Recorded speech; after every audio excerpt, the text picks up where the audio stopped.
Я не буду повторять общеизвестные фразы о многонациональности Дербента, об уникальности этого города в плане сохранения на протяжении веков межнационального, межконфессионального мира, фразы о колыбели трех религий для современной территории Российской Федерации.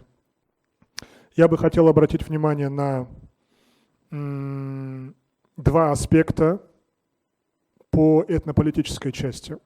Во-первых, мы все знаем, что пик противостояния этнических группировок в Дербенте пришелся на начало 90-х годов, и потом он сошел постепенно на нет. Тем не менее, несмотря на спокойные 2000-е годы, в последние годы мы наблюдали некоторое нездоровое оживление этнополитических группировок или лидеров этнических кланов в городе Дербент.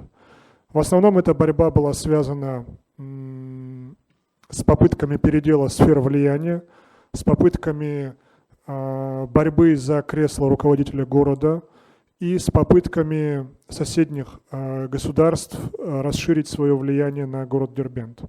Тем не менее, несмотря на то, что данная нездоровая ситуация продолжается и сегодня, большинство жителей Дербента остаются в стороне от попыток расшатать ситуацию в городе, от попыток через некоторые провокации, такие как осквернение памятников, например, памятника великому поэту Низами Гянджеви или шиитскому религиозному лидеру, все равно большинство жителей Дербента проявляет свою вековую мудрость и пытается не реагировать на данные попытки разжигания розни для ослабления административного контроля над городом.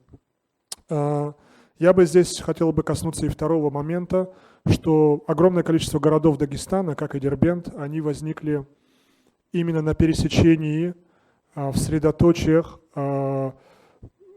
нескольких, в местах соединения этнических границ нескольких народов или на путях их миграционных потоков.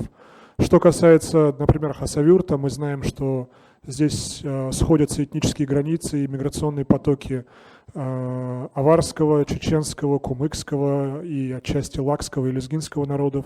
Что касается, например, Избербаша, это потоки даргинской миграции с гор на равнину, на Кумыкскую равнину. Что касается Дербента, то здесь сходятся азербайджанский, лезгинский, табасаранский, агульские массивы, немного рутульские, цахурские. И в огромной степени города Дагестана фактически в своем развитии, в своем формировании пестрой этнической картины в ходе своей урбанизации сложили именно то лицо, этнополитическое лицо Дагестана современного, которого мы сегодня знаем. И они в огромной степени стали теми фиксаторами, которые удерживали те или иные области Дагестана во время центробежных процессов после распада Советского Союза в орбите единого политико-культурного поля дагестанского. В огромной степени, если мы посмотрим на Дербент, то город, на первенство в котором претендовали лезгины, азербайджанцы, и уже на пятки фактически, позволю себе такое выражение, наступала табасаранская община, именно из-за своей многонациональности Дербент стал тем фактором, который удерживал фактически вот эти все центробежные тенденции в привязке к единому дагестанскому политико-культурному полю. И здесь мы должны, наверное, посвятить этому отдельные некоторые политологические исследования, тому, какую роль сыграли современные города 20 века в Дагестане в деле формирования нового этнополитического облика нашей республики. Что касается этноконфессиональной ситуации в Дербенте, опять-таки я не буду пускаться в общеизвестные рассуждения о том, как много здесь представлено религиозных направлений, включая иудаизм, христианство.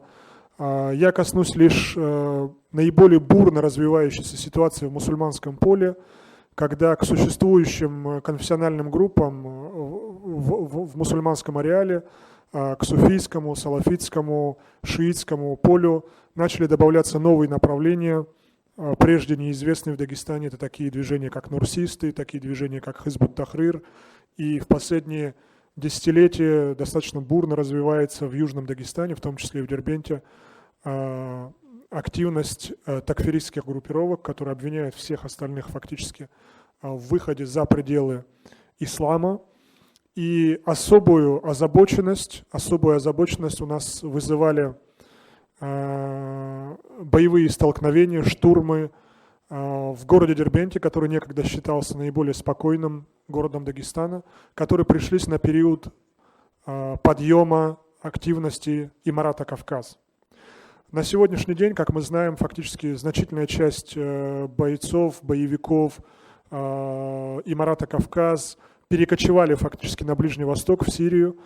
И тем не менее в Южном Дагестане мы видим сейчас продолжающиеся все равно столкновения боевиков с силовыми структурами. Вот недавние бои в Курахском районе, в Сулейман-Стальском районе, и периодически возникающие столкновения и штурмы в Дербенте в самом.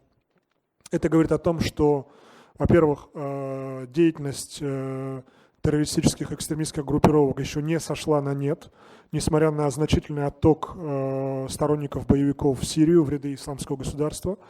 И мы здесь должны принимать во внимание и еще один дополнительный фактор, как возможная активизация исламского государства уже на кавказском направлении, которые не упустят шанса, чтобы вновь ударить по позициям российского государства, которые они считают одним из своих ключевых врагов.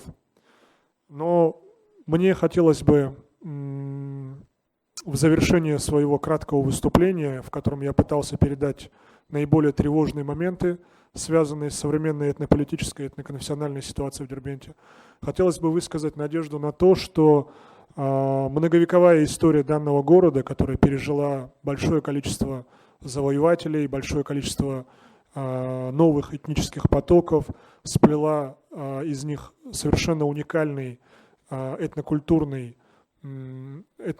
палитру населения города.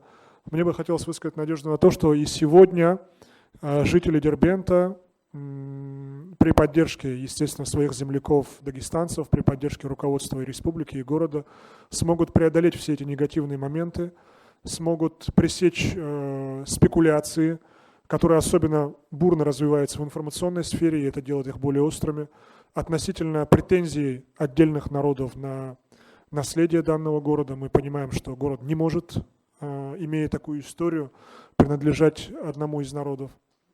И очень большое внимание хотелось бы обратить на воспитание будущего поколения, которому фактически мы будем передавать город в наследство. И учитывая бурно возрождающееся этническое сознание и религиозное сознание, я бы хотел подчеркнуть очень большую значимость сегодняшней конференции в деле задания, в деле формулирования новых смыслов, нового ценностного ряда для дербентской молодежи, молодежи Южного Дагестана, которые могли бы гордиться собственной историей, очень глубокой, могли бы гордиться уникальной многонациональной палитрой Дербента. И вот как мы недавно в перерыве беседовали с Аликбером Колобековичем, могли бы гордиться той уникальной традиционной отечественной школой мусульманского богословия, которая сложилась в Дербенте в предыдущие века. И они получили бы для себя достаточно широкое и глубокое поле для развития своих интеллектуальных, духовных поисков, не прибегая к выезду в страны мусульманского региона. Я думаю, что в данном плане потенциал Дербента не реализован практически пока никак. И у нас непочатый край работы. Спасибо вам большое.